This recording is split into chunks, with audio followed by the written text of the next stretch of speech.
Tamil Nadu budget தாக்கல் வந்து நடைபெற உள்ளது. கிராமப்புறங்களையும் சரி, நகர்ப்புறங்களையும் சரி, ரோடு பார்த்தீங்கன்னா ரொம்ப குண்டும் குழியுமா இருக்குது.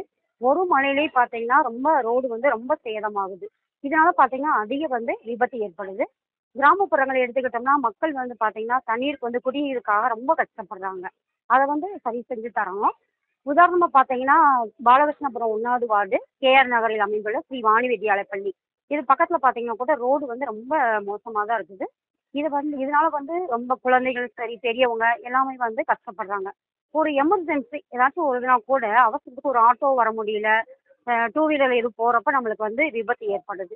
அதனால இந்த பட்ஜெட் தாக்கல் செய்யறப்போ, ரோடுக்கு வந்து அதிகமா முக்கியத்துவம் குடுத்தா நல்லாருக்கும்.